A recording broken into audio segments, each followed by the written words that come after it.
E se eu te dissesse que Dom Casmurro não é só sobre traição? Se você só lembra da dúvida sobre Capitu, talvez tenha perdido a parte mais genial da obra. Porque Machado de Assis plantou diversas pistas nos nomes, nas cenas, nas entrelinhas, para quem quiser ler a história de verdade. Hoje eu vou te mostrar como Machado de Assis montou quebra-cabeça nesse livro e porque talvez você tenha caído na armadilha de Bentinho. Antes de mais nada, se você gosta de livros, literatura e leitura, se inscreve no canal e curte esse vídeo. Machado de Assis era um gênio, e quando nós leitores percebemos essa genialidade, a forma como a gente interpreta a história, como a gente entra na história, muda completamente. Ou seja, quando a gente começa a observar os nomes em Dom Casmurro, a história ganha outros tons de profundidade. Vamos começar Dom Casmurro por Binto Santiago, que significa abençoado, consagrado através de uma cerimônia religiosa. Bentinho é abençoado por Deus, afinal o nascimento dele foi um milagre e desde então ele já foi consagrado à igreja. Quando vamos para o sobrenome de Bentinho, a história fica ainda mais interessante porque é a junção de duas palavras. Nós temos a palavra Santi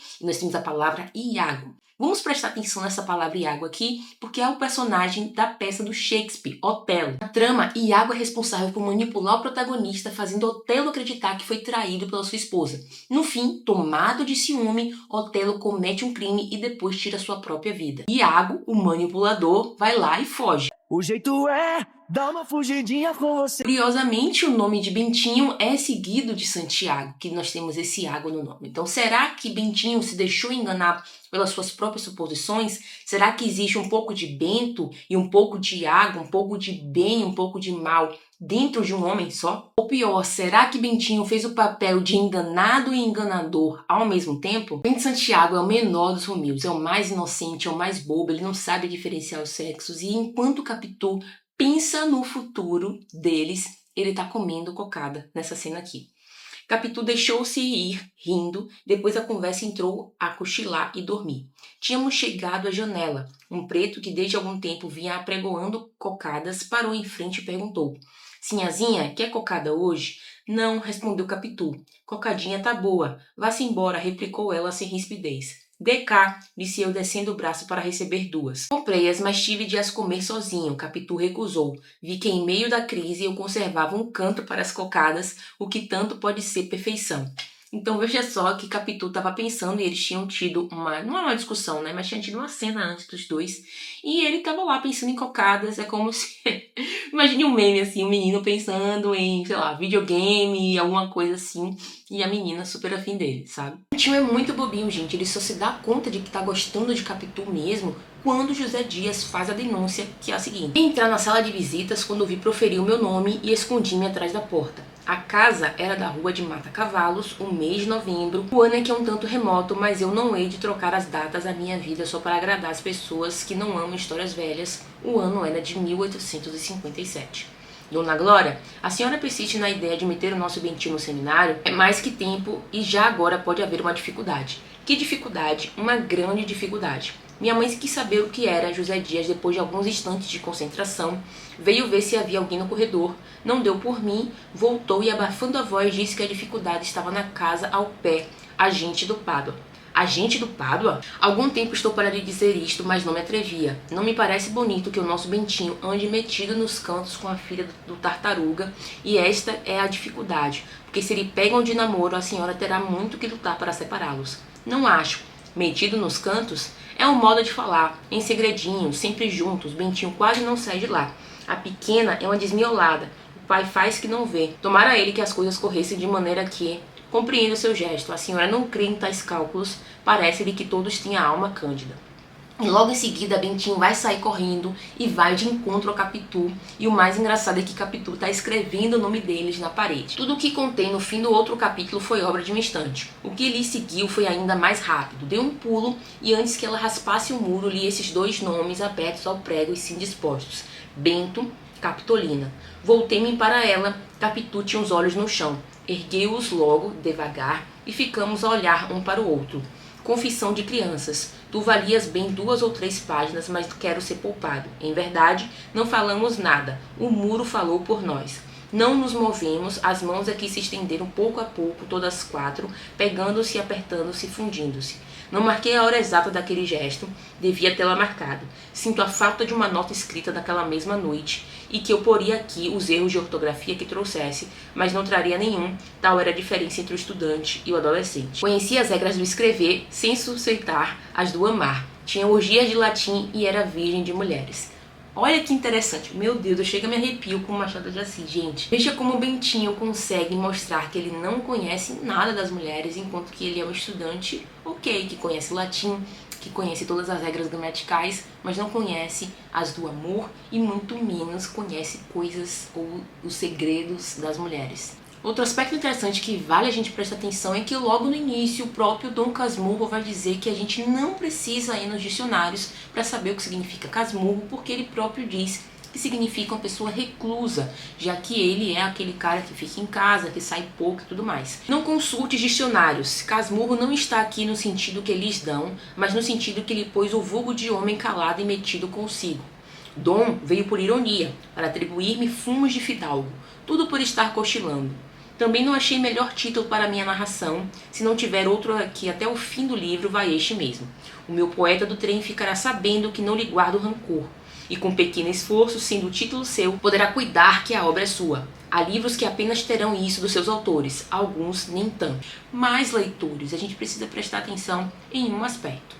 A gente está vendo uma história contada por outro alguém sobre outras pessoas. O que acontece na nossa vida quando a gente ouve uma história que outra pessoa contou de uma outra pessoa? A gente quer saber outras versões, só que a gente não tem acesso a outras versões. A gente não sabe o que Capitu pensa, a gente não sabe o que o José Dias pensa de verdade, até porque aqui a gente também só tem retratos do que Dom Casmurro, do que Bentinho ouviu, então todos os personagens são vistos pela lente de Bentinho. É importante a gente não confiar 100%. O que significa não confiar 100%, Ana? Significa a gente, por um exemplo, ir buscar no dicionário o significado de casmurro. E quando a gente vai no dicionário, vidro teimoso, obstinado, cabeçudo, que também pode ser fechado em si mesmo, ensimesmado, sorumbático. Ou seja, Dom Casmurro é recluso? É, mas ele também é cabeça dura. É algo que fala muito sobre o Bentinho quando a gente vai ler a história. Ele é cabeça dura. Ele coloca as ideias na sua cabeça e não as tira de jeito nenhum. Essas observações não servem só para você tomar um lado de Capitu ou de Bentinho, mas sim para você olhar essa história como para além da traição. E para continuar isso, eu quero apresentar uma parte bem interessante dessa história, que é quando o Dom Casmurro vai falar sobre os 4 bustos que estão na sua casa. Nos 4 cantos do teto, as figuras das estações e ao centro das paredes, os medalhões César, Augusto, Nero e Massinissa, com os nomes por baixo. Não alcanço a razão de tais personagens. Quando fomos para a casa de Mata-Cavalos, já ela estava assim decorada, vinha do decênio anterior. Naturalmente, era o gosto do tempo meter sabor clássico e figuras antigas em pinturas americanas. O mais é também análogo e parecido. Tem chacrinha, flores, legume, uma casuarina, um poço e um lavadouro. Uso louça velha e mobília velha. Enfim, agora como outrora, há aqui o mesmo contraste da vida interior, que é pacata, com a exterior, que é ruidosa. Além de no Casmurro querer colocar sua casa atual igual à anterior, esses bustos são bem importantes. Quando a gente vai analisar a história de Júlio César, de Nero, de Massinissa e de Augusto, existe uma coisa em comum, que é a traição. Júlio César foi traído pelo seu amigo próximo Brutus, e aí surgiu aquela frase: até tu, Brutus. Augusto, antes de se tornar imperador, foi traído por Marco Antônio, que se juntou com Cleópatra para poder tentar dominar Roma. Nero sofreu uma conspiração liderada por Piso. Massinissa foi traído por Sofonisba porque ela casou com ele por interesse político, já que ela amava, era apaixonada pelo seu inimigo. Bentinho, mesmo dizendo que não alcança a razão de tais personagens estar ali, inconscientemente ele está revelando algo. Ele está cercado de símbolos de traição. Afinal, ele acha que foi traído. Existe essa simbologia só em Bentinho? Não, existe em Capitu também. A primeira coisa que eu quero trazer para vocês é que Capitu só existe aqui em Dom Casmurro. Enquanto que Bento, Cosme existem em outros livros de Machado de Assis, Capitu só existe neste livro aqui, tá?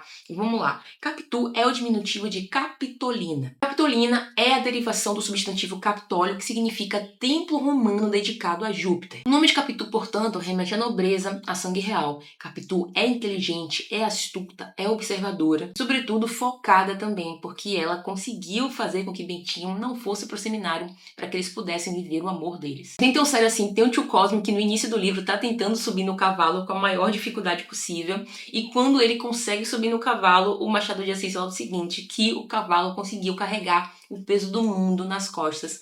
E a gente vai ver isso aqui.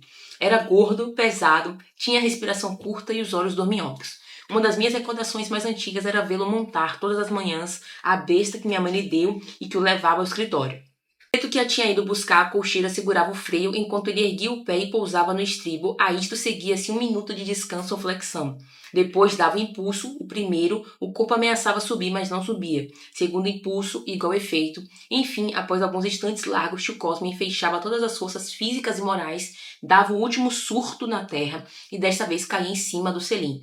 Raramente a besta deixava de mostrar por um gesto que acabava de receber o mundo. Tio Cosme acomodava as carnes e a besta partia a trote. A está presente do início ao fim em Dom Casmurro. A gente tem um olhar de Dom Casmurro sobre a sua própria história, sobre Capitu. A gente tem um olhar de José Dias sobre Capitu e sobre Bentinho.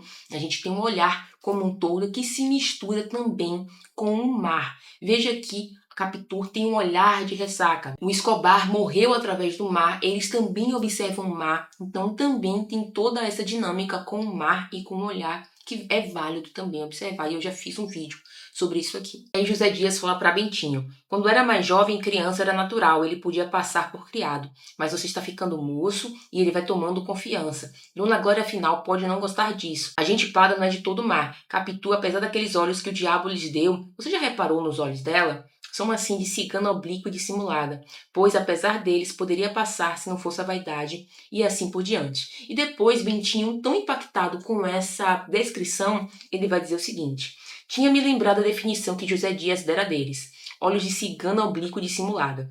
Eu não sabia o que era oblíqua, mas dissimulada sabia e queria ver se podiam chamar assim. E aí a gente já conhece outra parte, eu quero pular para a parte que os olhos de ressaca são mencionados novamente, que é já no enterro do Escobar. Enfim, chegou a hora da encomendação e da partida. Chança quis se despedir do marido e o desespero daquele lance consternou a todos. Muitos homens choravam também, as mulheres todas. Só Capitu, amparando a viúva, parecia vencer-se a si mesmo. Consolava a outra, queria arrancá-la dali. A confusão era geral. No meio dela, Capitu olhou alguns instantes para o cadáver tão fixa, tão apaixonadamente fixa, que não admira se lhe saltassem algumas lágrimas poucas e caladas. As minhas cessaram logo, fiquei a ver as dela. Capitu enxugou-as depressa, olhando a furto para a gente que estava na sala. Redobrou de carícias para a amiga e quis levá-la, mas o cadáver parece que a retinha também. Momento houve em que os olhos de Capitu fitaram o defunto, quais os da viúva, sem o pranto nem palavras desta, mas grandes e abertos como a vaga do mar lá fora, como se quisesse tragar também o nadador da manhã. Veja que os olhos de ressaca agora, que deixavam Bentinho desorientado, queriam levar Escobar para si, segundo Dom Casmurro. Então, quando Bentinho olha para Capitu profundamente, ele sente que os olhos dela, que o olhar dela é um mar de ressaca. Capitu olha para Escobar, ele também enxerga com os olhos de ressaca que querem também confundir e tragar o mundo para si. Desde o início do livro, o olhar é um fio condutor do desejo, da dúvida, da ambiguidade também. Capitu é vista como um mar que não consegue ser controlado, que é intenso e que é profundo também. E Machado de Assis convida a gente para ser aquele amigo que vai tomar um lado da história conforme a gente vai ouvindo e vendo os fatos. Como eu falei, o tema da traição é importante aqui, mas não é só isso. Mas eu quero saber de você. O que é que você acha? Bentinho foi traído por Capitu ou não? É Capitu que afoga Bentinho nesse corpo de traição ou ele se afoga na própria mente? Dom Casmurro pode ser lido como uma tragédia moderna. Machado de Assis reescreve esse modelo trágico substituindo deuses e profecias por ciúme, olhar e dúvidas como forças trágicas. O mar assume o papel de destino, é a força que ninguém controla. No fim das contas, a dúvida é mais poderosa do que a resposta e talvez seja isso que Machado de Assis tenha querido com seu livro, que a gente ficasse discutindo e pensando sobre a história. Se você curtiu esse vídeo, deixa seu like, se inscreve no canal e eu te vejo no próximo vídeo.